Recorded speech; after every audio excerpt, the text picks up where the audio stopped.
Médicos, ¿cómo están? Vamos a comenzar con la clase de sepsis del día de hoy, una de las más importantes que sí o sí tenemos que conocer para lo que se viene en un futuro. Entonces, vamos a revisar rápido la sepsis. La sepsis nos vamos a estar basando sobre todo para esta clase en dos, que son la guía de práctica clínica y también en la campaña de Survivor en Sepsis. Obviamente, sepsis es un tema complicadísimo, un tema que requiere demasiadas disciplinas, pero lo importante siempre va a ser reconocerlo y dar el tratamiento inicial. A partir de ahí ya podemos avanzar en lo que va a ser el tratamiento del paciente. Si nosotros hablamos de sepsis, lo vamos a definir como un síndrome de respuesta inflamatoria sistémica con sospecha de infección o infección documentada. Eso es todo. Es una respuesta inflamatoria que está descontrolada y así es como nosotros siempre la vamos a estar detectando. Esto secundario a una infección.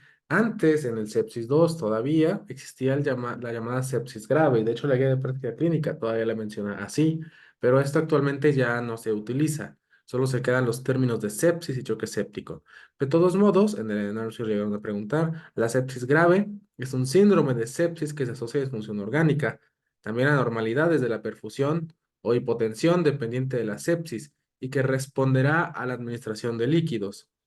Esto ya quedó en el pasado porque justamente ahora, antes de la sepsis, la gente se atoraba o se quedaba mucho con eso.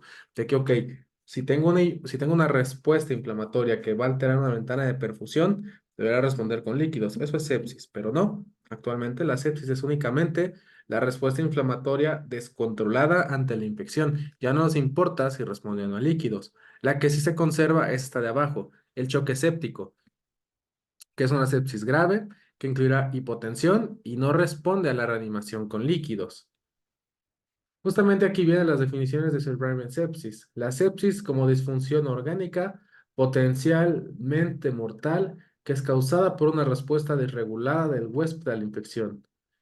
Y también nos dice el Survivor sepsis, que la identificación temprana y manejo adecuado en las horas iniciales posteriores al desarrollo de la sepsis van a mejorar esos resultados.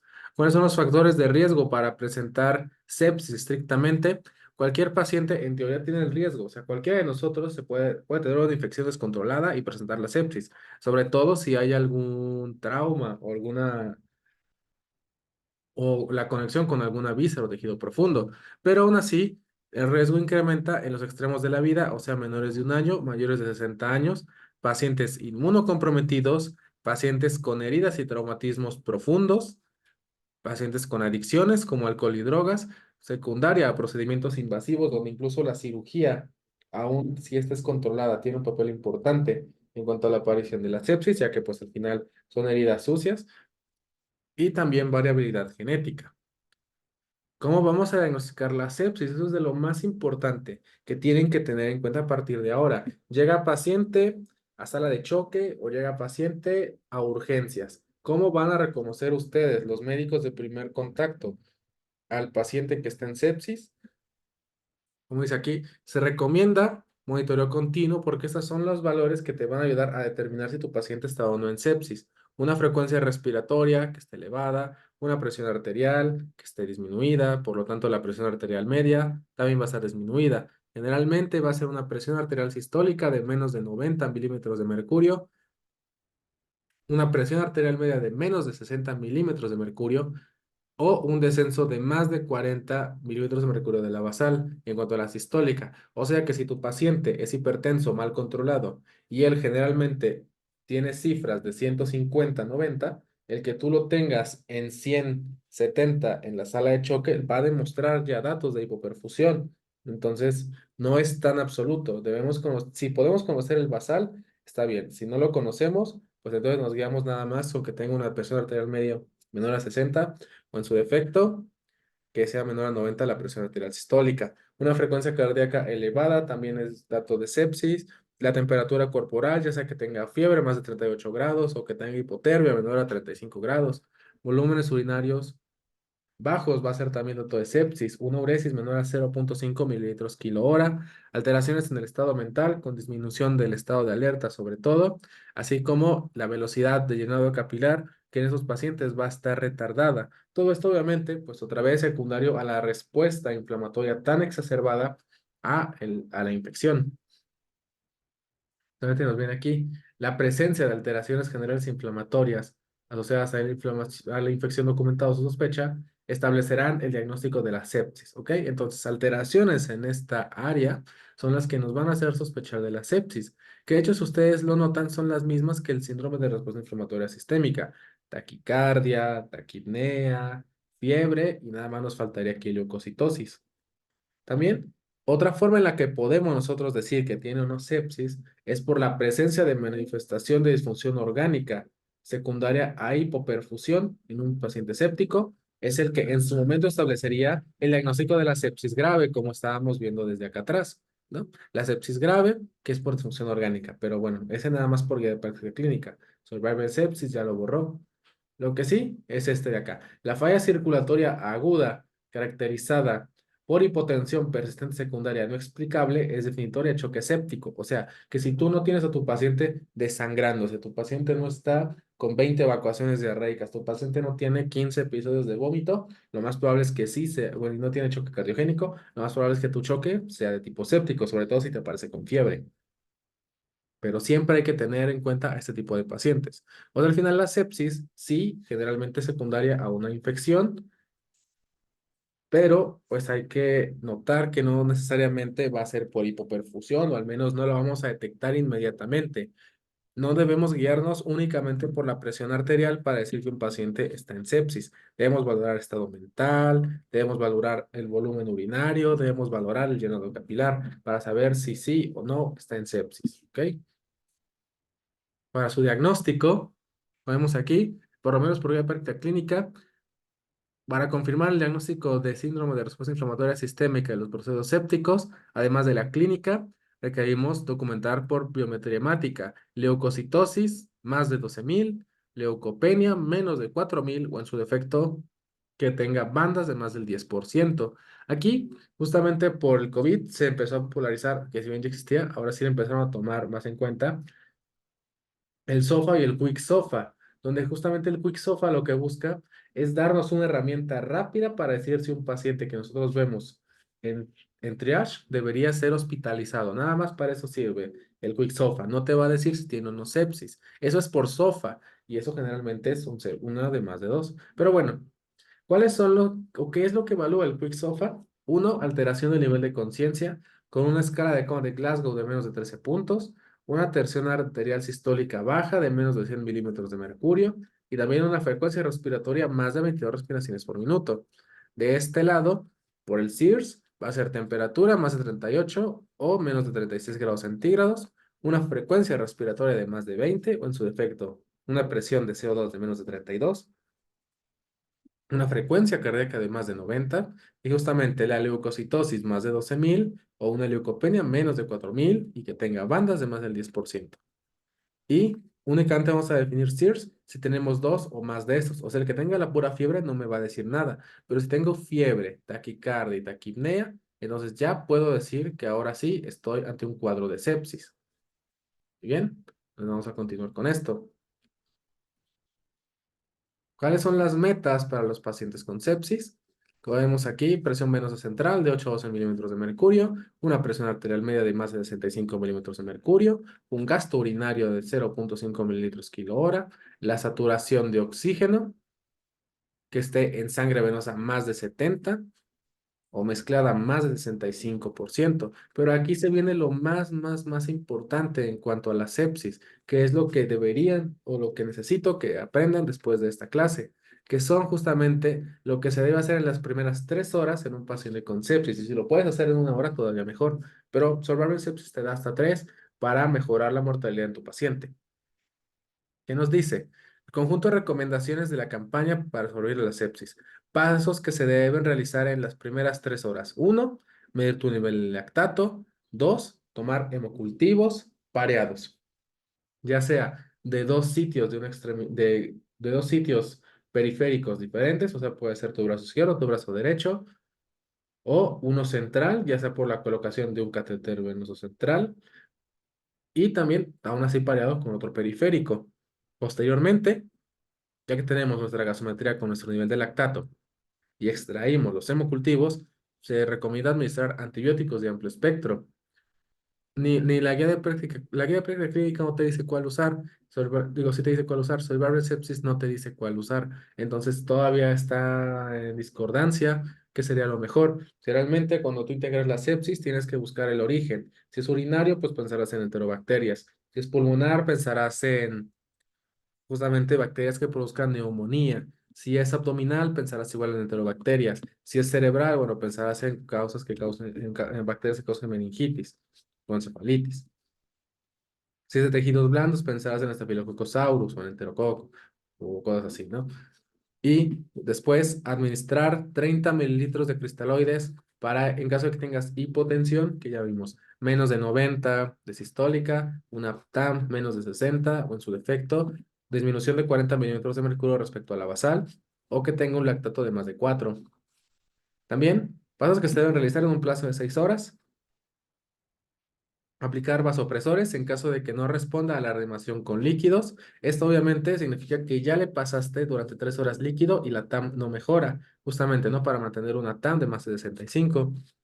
Si continúa con la hipotensión arterial a pesar de la reanimación o continúa con 4 milimoles de lactato a pesar de que ya tuvo esos 30 mililitros por kilo de cristaloides. Es interesante saber este valor porque justamente te dice, por ejemplo, si tuviéramos un sujeto fisiológico de 70 kilos, le estaríamos pasando 2100 mililitros en 3 horas. Y si aún así no mejora tu paciente, ahora sí ya es candidato a que inicies apoyo vasopresor. Obviamente, si tu paciente está muy hipotenso, le empiezas a poner líquido y ves que en la primera hora no responde, puedes ya considerar, bueno, quizá no vaya a responder o puedes utilizar medidas dinámicas para saber si va a responder o no. Y ya en ese momento inicias el tratamiento vasopresor. Vas a medir la presión venosa central y también la saturación de oxígeno venosa central. Y luego vas a volver a medir el lactato si este ya estaba elevado. Ahora, tienes que saber que los objetivos de la reanimación corresponden justamente a tener una presión venosa central de más de 8 milímetros de mercurio, que la saturación venosa sea de más de 70 y normalizar el lactato. Entonces aquí viene, ¿no? Emergencia médica. Vamos a reconocer la sepsis y el choque séptico de forma temprana. Vamos a realizar mediciones de lactato y medir nuevamente si la medición inicial es de más de 2. O sea, a partir de 4 ya vas a administrar los cristaloides, pero a partir de 2 vas a volver a medir para saber si está empeorando y ahora sí le pones cristaloides. Aún así, en tus primeras 3 horas, después vas a obtener hemocultivos antes de administrar los antibióticos. Después, ahora aplicarás ahora sí los antibióticos de amplio espectro y también aplicarás cristaloides a 30 mililitros kilo en las primeras 3 horas para hipotensión o en caso de lactato de más de 4. Y finalmente, aplicar vasopresores si la hipotensión se mantiene aún con fluidoterapia y no hay TAM de más de 65. Muy bien. Ahora, en cuanto a la evolución, hay que saber que podemos apoyarnos de otras cosas para saber o para, uno, para poder evidenciar que estamos ante una infección y otra para saber si estamos controlando la infección. Por ejemplo, aquí nos dice la GPC que los niveles séricos de procalcitonina se van a elevar a las 6 horas de inicio de la sepsis. Esa como respuesta inflamatoria, siendo un marcador relacionado con la gravedad y evolución de la infección. También nos dice que los reactantes de fase aguda, como la PCR, se elevarán como respuesta del proceso inflamatorio más de 2 versiones estándar de su valor normal o en su defecto a más de 50. Entonces, procalcitonina de alto riesgo, o sea, más de 2 nanogramos, y aparte PCR de más de 50, te apoyarán para saber si tú tienes o no una infección y por lo tanto estás ante un cuadro de sepsis. También nos dice que la hiperlactacidemia va a ser frecuente en pacientes con sepsis grave e indica metabolismo anaerobio e hipoperfusión. Aunque obviamente si estamos ante una insuficiencia hepática o renal, pues tampoco, también va a disminuir su aclaramiento. De hecho, justamente la hiperlactatemia está de tipo A y de tipo B, donde la tipo A grandes rasgos es por metabolismo anaerobio, mientras que la tipo B, pues por falta de aclaramiento, ya sea hepática o renal. Pero justamente este sí puede ser un indicador de hipoperfusión en pacientes normotensos. O sea, al final lo que quiero decirles es que no solo se basan en los valores de la perfusión para saber si su paciente está, bueno, más bien en la tensión arterial, para saber si su paciente está o no hipoperfundido, sino que tienen que revisar las otras ventanas. Y recuerden siempre realizar un seguimiento cada 24 horas. ¿Ok? Vamos a ver de este lado. La falla renal aguda en el paciente con sepsis también se va a deber a a una combinación de factores que van a ser inmunológicos, tóxicos e inflamatorios. Y justamente estos van a afectar la microvasculatura y también las células tubulares. Entonces puede presentar incluso vasoconstricción, hiperemia y vasodilatación. Por lo tanto, van a causar necrosis tubular aguda en paciente con sepsis. De hecho, ya está actualmente más estudiado justamente el tema de lesión renal aguda en sepsis como una parte, una valoración diferente a la sepsis en general. Y por lo tanto, los niveles de creatinina pueden elevarse como dato de disfunción renal. O también, más importante, vas a tener disminución de tu volumen urinario justamente por hipoperfusión renal secundaria a la sepsis. Aunque tú continúes, sí, sí está. A ver, déjame ver qué está pasando.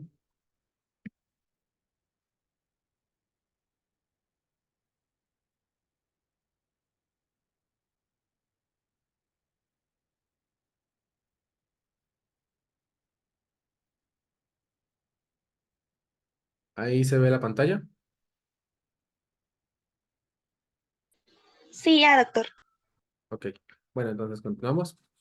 En cuanto a la evolución, entonces recordar que aparte como consecuencia de la inflamación en la sepsis, también puede tener afección a otros órganos. Entonces también, justamente la hipoperfusión y también el estado inflamatorio puede afectar la vía de la coagulación y también puedes encontrarlo ya en últimas instancias como una alteración en el INR, que sea más de 1.5, o quizá el más importante o que va a ser dependiente del TTPA, que va a estar a más de 60 segundos. Ya tenemos dos entonces acá, la parte renal y la parte hepática. ¿Qué otra cosa te puede afectar la sepsis?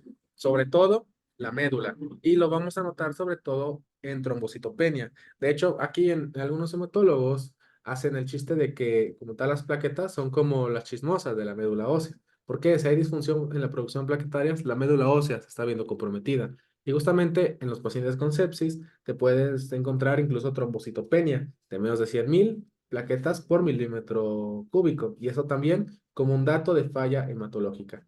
Ya por último, si bien ya vimos que puede alterar los factores de la coagulación, también puede generar una hepatitis reactiva, llegando a elevar los niveles de bilirrubina a más de 4 o más de 70 milimoles por litro. Entonces, ya tenemos aquí, aparte de la falla cardiovascular, que justamente sería eh, la hipotensión, podemos tener falla respiratoria con taquipnea o directamente, ahora sí, con datos de falla respiratoria. Podemos tenerlo a nivel de lesión renal aguda o exacerbación de una falla enfermedad renal crónica. Podemos tenerlo a nivel hepático con alteración en los factores de la coagulación, INR más de 1.5, TTP a más de 60 segundos. A nivel hematológico, trombocitopenia, que esté en menos de 100.000. Y finalmente, con falla o por hepatitis reactiva con bilirrubina más de 4 o lo que es lo mismo, más de 60 milimoles. Por supuesto, esto no quiere decir que te genere falla hepática aguda. Esa la tendrás hasta que presentes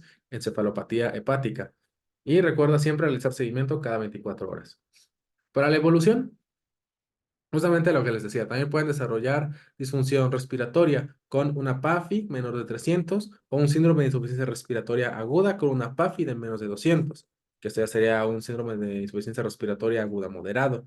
También es importante identificar la etiología de la sepsis. Por lo mismo, la GPC ya nos decía, se deben tomar dos o más hemocultivos y otros cultivos de acuerdo a la sospecha de origen, ¿no? O sea, si tú integras un cuadro de sepsis y neumonía, pues vas a tomar un cultivo de expectoración o incluso puedes hacerlo por broncoscopía para tener un cultivo viable y saber cuál es el agente, sobre todo si no está respondiendo a tu antibiótico de amplio espectro. Si tú sospechas que es de tejidos blandos, o sea, una celulitis o una úlcera, un pie diabético, pues entonces tomarás de ahí el cultivo y esperarás, ¿no? Que te salga un resultado. Si crees que es urinario, pielonefritis, pues tomarás por lo menos un urocultivo y buscarás también el agente afectado.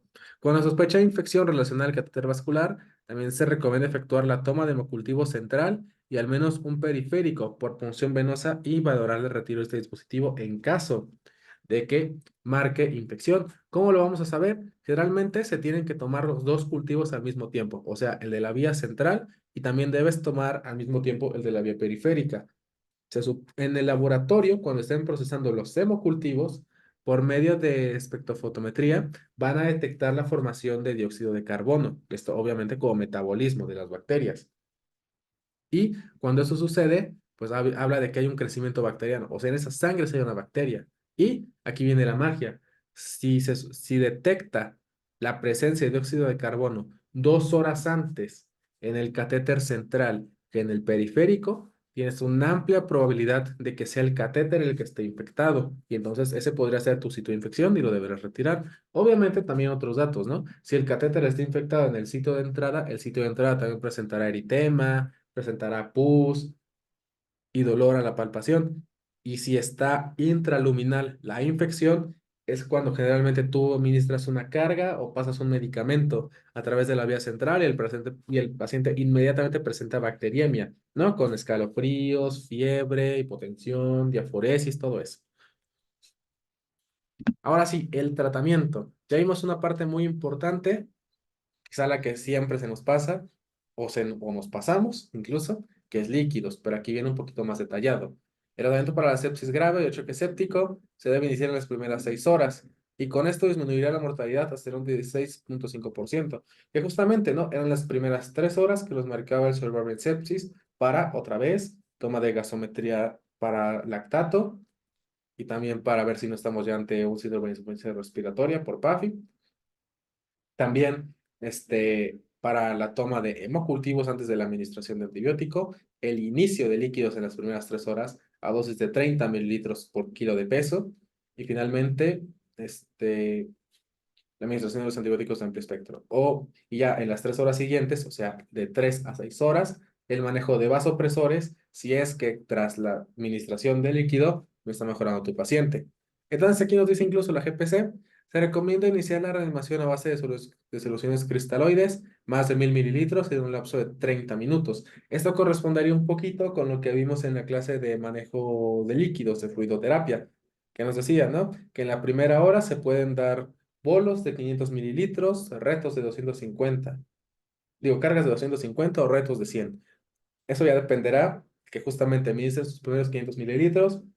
Si aumenta la presión arterial media a 10%, le puedes pasar otro reto u otra carga.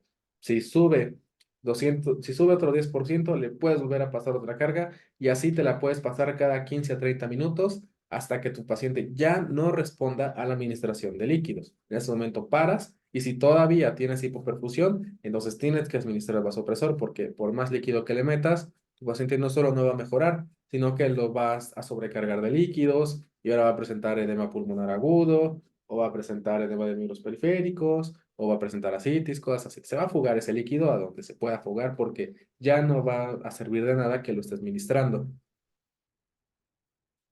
Ahora, en caso de existir falla cardíaca, justamente porque ya lo encharcaste, hay que disminuir la velocidad de administración. La transfusión de plaquetas, ¿cuándo se va a realizar? Cuando tu conteo sea menor a 5000 con sangrado aparente, o sea, 5000. Aunque te dé miedo, si tiene 10,000 y no tiene sangrado, no le pases plaquetas. Obviamente, si tiene 10,000 y tiene sangrado, pues le pasas de todos modos, ¿no? También si existe riesgo significativo de hemorragia, justamente por esto, o sea que esté anticoagulado, que ya tenga elevación del INR más de 1,5, o tenga alguna trombofilia que lo predisponga a sangrar. Cuando la cuenta está entre 5000 y 30,000, también se recomienda transfusión de plaquetas. O si va a tener un procedimiento quirúrgico invasivo con el objetivo de tener por lo menos 50,000 plaquetas. Si en las primeras 6 horas de reanimación con líquidos no se logra la meta, ahora sí, se le recomienda administrar vasopresores para mantener una TAM adecuada. La GPZ es 65. Nosotros ya dijimos que va a depender del paciente. Si tu paciente es hipertenso y siempre maneja tensiones arteriales de más de 150, quizá la TAM debería ser de 70 o hasta 75. Obviamente valorando tus demás ventanas de perfusión, ¿no? Una uresis kilohora de más de 0,5 mililitros kilohora, un llenado capilar de menos de 2 segundos, un estado de alerta con Glasgow de 15. Esos tres son los que realmente van a decidir cuál va a ser tu meta de TAM para llegar a asegurar la perfusión. Obviamente un lactato de menos de 2. Como vasopresor de primera elección, la GPC nos recomienda dopamina o norepinefrina. Actualmente sabemos que norepinefrina es superior a dopamina para corregir el choque séptico. Y si la hipotensión persiste a pesar de líquidos y vasopresores, el primer paso es ministrar otro medicamento que es vasopresina a dosis de hasta 0,03 unidades kilo hora, pero si no, ya puedes dar hidrocortisona, ya que se sospecha que la hipoperfusión es tal que ya ni siquiera le llega a las glándulas suprarrenales y por lo tanto no pueden liberar cortisol y eso es lo que está perpetuando o parte de lo que está perpetuando tu choque. Entonces tú vas a suplantar la falta de liberación de cortisol por las suprarrenales por medio de hidrocortisona y la dosis de 200 a 300 miligramos al día, ya sea en infusión continua, o sea para 24 horas, o que le estés pasando 500 miligramos, digo 50 miligramos cada 6 horas. La más importante quizá, que bueno, al menos que yo considero, es cuál va a ser el antibiótico de amplio espectro que le vas a dar a tu paciente. Porque, ok, ya le pusimos líquidos, ya le pusimos vasopresor, ya le pusimos hidrocortisona, ya tomaste tu gasometría, ya tomaste tus hemocultivos. Es tu momento en el que le puedes poner un antibiótico que va a ser al final parte de lo que sí le va a salvar. Entonces, se debe iniciar antibiótico empírico cuando se tenga vía permeable útil en la primera hora de manejo. Por eso les decía, Survivor Sepsis sí te dice que lo debes hacer en las primeras 3 horas, pero en realidad a la hora ya deberías tener todo listo. Justamente por eso se recomienda que haya un equipo de sepsis en el área de hospitalización. Y justamente no, y esto debe ser en lo que se cuenta con los resultados de cultivos tomados antes del inicio de los antibióticos y los estudios de sensibilidad y susceptibilidad antimicrobiana. O sea, tú le vas a dejar una bomba a tu paciente y ya cuando te digan cuál era el agente, vas a reducir la bomba. Pero de momento, pues, tu paciente tiene amenaza o su vida está en peligro, entonces no hay de otra. Hay que cubrir todo lo posible de acuerdo al foco y de acuerdo a la gravedad del paciente para evitar que éste fallezca por la infección. Entonces, mismo GPC nos dice que hay al menos 3 entidades en las cuales deberíamos iniciar de inmediato la terapia antimicrobiana: sepsis, neumonía e infecciones intraabdominales. En caso de monoterapia, te recomiendan antibióticos de muy amplio espectro, como carbapenémicos, meropenem, imipenem, ertapenem, o cefalosporinas de tercera o cuarta generación, obviamente evaluando el riesgo de resistencia a beta-lactamasas. ¿Cuáles serían estos agentes que podrían tener beta-lactamasas? ¿O cuáles son los factores de riesgo que debería tener el paciente para presentar resistencia a o que presente beta-lactamasas y por lo tanto sea de espectro extendido? Son aquellos pacientes que se hayan hospitalizado en los 90 días previos o en su defecto, o que tuvieran antibiótico de amplio espectro en los 90 días previos, en su defecto, que ya tuvieran un cultivo previo de un agente con resistente a betalactámicos. Si no tienes eso, puedes iniciarse por las purinas de tercera generación, ceftriaxona o como manejo inicial. Si no, o sea, si ya tienes algo más, puedes iniciar con cefalosporinas antipseudomónicas, cefepimio, piperacilina, y si no, o sea, si tienes ya previo sospecha de eso, tu paciente realmente está en un choque séptico importante, con alta mortalidad, puedes darte el lujo de utilizar carbapenémicos en lo que te dan una respuesta de tratamiento. Y justamente el uso de carboxipenicilina de espectro extendido o ureidopenicilinas combinadas con inhibidores de BLE también te pueden ayudar. Justamente te dice que se recomienda individualizar el tratamiento de cada paciente y valorar si se requieren glucopéptidos como vancomicina o en su defecto, oxazolidonas como linezolid. Esto obviamente si tú sospechas infección por gram positivos resistentes a meticilina. Otra vez, que ya tuvieran un cultivo previo con un Staphylococcus aureus meticilino resistente o un enterococo meticilino resistente o un epidermidis también resistente. O en su defecto, tratamiento de amplio espectro, los 90 días previos y que el sitio de infección pues sea de tejidos blandos sobre todo, ¿no? Porque es donde coloniza sobre todo Staphylococcus aureus. Esas serían las indicaciones más importantes en cuanto al tratamiento antibiótico. Si me preguntan qué es lo que nosotros hacemos en hospitalización, si el paciente viene séptico, intentamos con cefalosporinas de tercera o cuarta generación. Dependiendo del foco, podemos agregar algún otro fármaco que puede ser si sospechamos de MERS, pues podemos agregar vancomicina linezolid. Si sospechamos que es de vientre abdominal, podemos agregar metronidazol. Pero si nuestro paciente de verdad está en un choque séptico grave que está amenazando la vida, a veces tenemos que decidir entre el uso de cefalosporines de cuarta generación o antipseudomónicas o incluso el uso de carbapenémicos. Pero obviamente esto es individualizado, esto no es una regla, va a depender mucho de cómo encuentres a tu paciente y qué es lo que le pueda, qué tan grave o qué tanto soporte necesita, porque si no, solamente puede morir tu paciente. Eso ya dependerá de ti. Medidas de soporte. Si tiene ventilación mecánica, debe mantenerse con la cabeza elevada, 30 a 45 grados, para disminuir la incidencia de neumonía asociada a la ventilación mecánica. ¿Quiénes deben recibir tromboprofilaxis? Ya sea con bajas dosis de heparina no fraccionada, 2 o 3 veces al día, o en su defecto, heparina de bajo peso molecular, 1 vez al día. ¿Ok? Generalmente, 1 mg/kg de cada 24 horas de heparina de bajo peso molecular, como puede ser una heparina. Todo paciente con sepsis grave o choque séptico, también se recomienda incluso profilaxis con bloqueadores de H2 o inhibidor de la bomba de protones. Esto para evitar la úlcera por estrés. Y sí les pasa.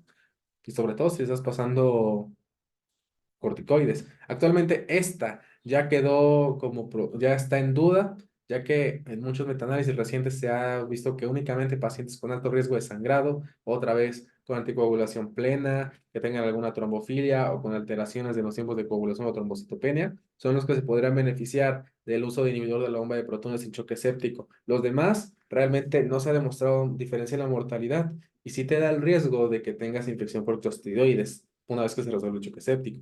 Por eso queda como en duda. Al final, cuando esté a tu cargo, tú serás quien decida, pero tienes que saber que esta, como tal, para el NARP se recomienda, el resto de las cosas hay que valorarlo. Y como tal, no se recomienda el uso de bicarbonato en pacientes con acidosis láctica y pH de más 7.15. ¿Por qué? Pues porque no te va a mejorar y únicamente vas a alterar más el estado de tu paciente. Entonces, no se recomienda el uso de bicarbonato en la sepsis. Aquí tenemos un algoritmo. Este es Suburban Sepsis, donde nos dice, paciente con sospecha de infección, ¿tiene un quick SOFA de más de 2? Sí. Aparte, ¿tienes evidencia de disfunción orgánica? Entonces le vas a calcular ahora sí el SOFA. SOFA de más de 2, sepsis, ¿ok? Es lo que les decía, quick SOFA únicamente te va a decir si vas a ingresar o no a tu paciente a la sala de urgencias, ¿ok? A observación o a sala verde, a sala amarilla o sala roja, pero es el pase para realmente quedarse hospitalizado, quick SOFA. Ya que tienes evidencia de disfunción orgánica, le vas a aplicar el SOFA. Si tu SOFA, que es una escala muy larga que no tiene caso revisar aquí, pero si tu SOFA te da más de 2, entonces ahora sí sospechas de sepsis. Y ahora te vas a hacer la pregunta. ¿Tu paciente va a requerir vasopresor o tiene lactato de más de 2? Entonces está en choque séptico, porque si requirió vasopresor es que no respondió al líquido. Si un lactato de más de 2 o de más de 4, como es el Suburban sepsis, pues entonces ya está en choque séptico. Si no, te quedas únicamente con sepsis. Entonces, no es arbitrario de que, está más malito, ya tiene choque séptico. Tenemos estas dos variables, que requiera vasopresor para mantener la TAM arriba de 65, un SOFA de 2 y un lactato de más de 2, entonces ahora sí tiene choque séptico. Si no cumple, entonces es una sepsis, nada más. Y este es el de la guía de práctica clínica, que está un poquito revuelto, pero bueno, vamos a intentar revisarlo. Tenemos aquí pacientes de alto riesgo para, bueno, viene desde aquí, procedimientos invasivos, uso previo de antimicrobianos de amplio espectro, oportuno prolongado y inmunocomprometidos. Este tipo de pacientes hay que valorar si tienen alto riesgo para candidiasis invasiva, ¿ok? Entonces, si lo tiene, se le van a aplicar azoles como fluconazol o equinocandinas. Bien. Pacientes neutropénicos también se le puede dar azoles o equinocandinas. Y siempre tratamiento individualizado combinado de amplio espectro. Pacientes con tratamiento antimicrobiano, iniciar tratamiento empírico en la primera hora en que se sospecha. Y ya vimos, sepsis primaria, secundaria, neumonía, infecciones intraabdominales. Tu paciente no está neutropénico, entonces le puedes dar monoterapia de amplio espectro. Carbapenémico, cefalosporina de tercera generación, cefalosporina de cuarta generación, ya sea que le des vancomicina o que le des linezolid. O también terapia combinada sinérgica que no sea de amplio espectro. Beta-lactámico, ceftriaxona, más aminoglucósido, amikacina, gentamicina. Cualquiera de los dos que des, vas a valorar a los 3 a 5 días. ¿Y por qué? Porque en este tiempo ya tuviste que haber recibido el reporte inicial de tu cultivo. Y aquí es donde vas a ajustar tu microbioma específico de acuerdo al cultivo. de 7 a 10 días. Y vas a ajustar tratamiento de acuerdo a la respuesta clínica, si tu paciente presentó una neutropenia, si es difícil el control de la infección o si tiene cultivos y susceptibilidad antimicrobiana.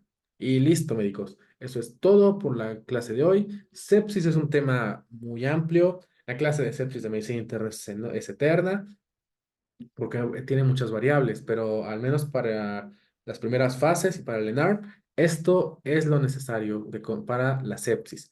No sé si tienen alguna duda o alguna pregunta.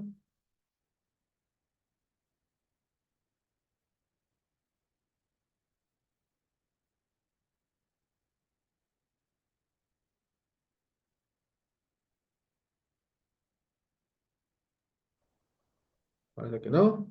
Muy bien, médicos, pues si no hay nada No, más. Sí, dime.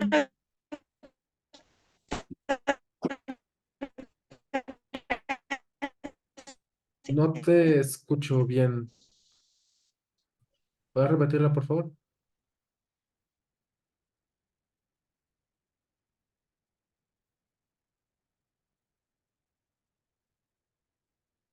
¿Puedes repetir tu pregunta? No la pude escuchar.